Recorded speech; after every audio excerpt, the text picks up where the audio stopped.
doca, a espinha ela durará, dançando tango com a Jussarará. Sobre produção de textos, gostaria de dizer primeiramente que a chegada dos gêneros à escola provocou uma grande mudança. Antes, na escola, basicamente se trabalhava com descrição, narração e dissertação. E era um trabalho bastante limitador, porque muito voltado para o próprio universo escolar. Isto é, o aluno escrevia um texto e entregava ao professor, que corrigia aquele texto e pedia normalmente uma reformulação, dava uma nota e pronto, a tarefa basicamente se encerrava aí. Com a novidade dos gêneros textuais ou gêneros do discurso, que foi trazida pelos PCN há cerca de 10 anos, isso mudou bastante a escola. Primeiramente porque os gêneros partem de um outro pressuposto, e bastante importante, que é o de que a escola precisa preparar a criança e o jovem para a vida social.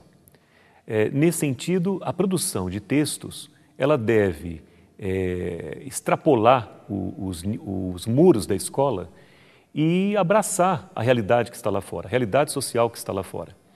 Nesse sentido, o que é que se faz lá fora? O que um cidadão faz lá fora? Que tipos de texto ele escreve?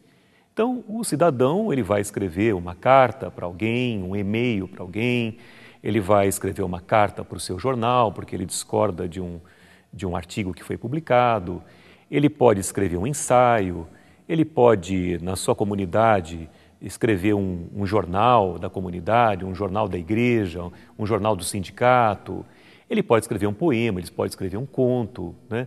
Então, todos esses textos são gêneros do discurso e eles estão muito ligados àquilo que nós chamamos de práticas sociais de leitura e de escrita. É isso que a escola moderna quer. O que nós queremos é trazer para dentro da escola as práticas sociais de escrita. Então, se lá fora o cidadão escreve um abaixo-assinado para uma autoridade, por que a escola tem de ficar eternamente naqueles tipos de texto tão distantes da realidade, como narrar, descrever, dissertar, e por que ela não trabalha o abaixo-assinado? Eu não quero com isso dizer que a escola nunca mais vai trabalhar narrativa ou dissertação. Na verdade, o que nós temos hoje são muitos gêneros narrativos.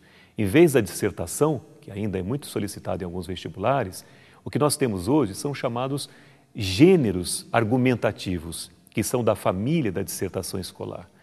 Então, a proposta de um trabalho com gêneros é uma proposta de desenvolver na criança não apenas uma ou duas capacidades, como narrar e dissertar, mas desenvolver um conjunto de capacidades, um conjunto de fatores da sua competência textual, discursiva, por meio de um grupo de gêneros, né, de um conjunto de gêneros que estão ligados a 5 capacidades básicas.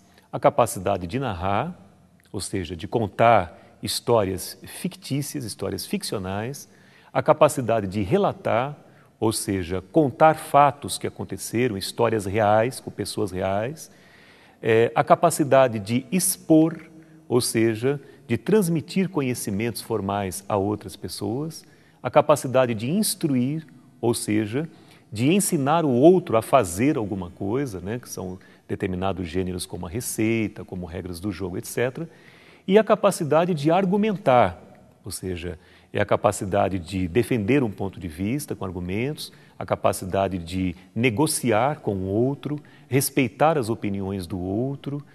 Então, por meio desse conjunto de atividades de linguagem, de produção textual, de práticas discursivas reais, nós não temos mais apenas a figura do professor como o único interlocutor do aluno. O aluno que escrevia para o professor passa agora a escrever para interlocutores reais que estão ligados a esses gêneros. Então, por exemplo, se ele aprende a escrever carta, ora, por que não enviar cartas para interlocutores reais? Para outras crianças, para alunos de outras escolas, para parentes, para uma rádio, pode fazer uma carta coletiva para uma autoridade, para um secretário, para um prefeito, para um jornal. Então, a ideia é levar a cabo o projeto de produção textual. E isso se torna um projeto também. Ou seja, escrever uma carta é se apropriar do gênero, de suas características formais, de sua linguagem, mas no momento em que eu envio essa carta para um conjunto de pessoas, isso se torna já um projeto de produção textual. Então, se eu faço um trabalho com um e-mail, o objetivo é enviar o e-mail. Se eu faço um trabalho com poemas, o objetivo é divulgar esses poemas. Eu chamo atenção também para um outro fato importante, que é o de que a escola sempre privilegiou o trabalho com a escrita, com a produção escrita, produção textual escrita. Os documentos oficiais do MEC têm apontado para a necessidade de fazermos também um trabalho com gêneros orais. Isso é muito importante. Ou seja, na vida social, nós não apenas falamos, né?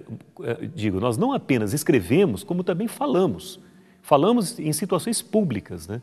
E somos muito avaliados pelo que falamos, pelo modo como falamos, pela adequação do que falamos a todo o contexto, a toda a situação. Então, cabe à escola também, além de desenvolver em seus alunos a competência discursiva escrita, desenvolver essa competência oral por meio de gêneros orais. Então, é muito importante que no trabalho didático, no trabalho de produção, se volte para essa questão dos gêneros orais. Nós temos na nossa coleção, por exemplo, alguns gêneros orais que são contemplados, como, por exemplo, já no primeiro ano, um trabalho com a conversa telefônica, como é que uma criança deve atender um telefone, de que modo ela pode ser educada, né, atendendo a um telefonema. Então, esse é um gênero oral que é trabalhado, a criança vai telefonar, num outro momento ela vai fazer uma reunião em grupo, e isso também é um gênero oral a ser trabalhado, num outro momento ela vai fazer uma exposição, num outro vai fazer um debate regrado, e por toda a coleção, inclusive nas séries posteriores, a criança ou o jovem vão desenvolver a sua competência discursiva oral. Agora, todo o trabalho de gêneros morreria na praia, né, se ele ficasse apenas nos limites da sala de aula. Esse projeto, como busca interlocutores reais, ele tem que estar atento vamos dizer, aos meios de circulação dos textos produzidos pelos alunos. Então, a coleção apresenta um conjunto de atividades, na verdade, são projetos de produção textual, que vão trazer interlocutores reais para esses produtores de texto e também vão dar vazão a todo o trabalho produzido. Então, a criança, ao longo das séries escolares, vai tendo inúmeras possibilidades de criação, de interlocução e de circulação do seu próprio material, por meio de projetos como uma mostra, uma feira, um varal de poesia, um debate com toda a escola, uma montagem de história em quadrinhos com uma feira de história em quadrinhos, uma produção de um livrinho, por exemplo, de contos maravilhosos, com toda uma exposição, uma mostra a respeito das grandes personagens dos contos maravilhosos e assim por diante.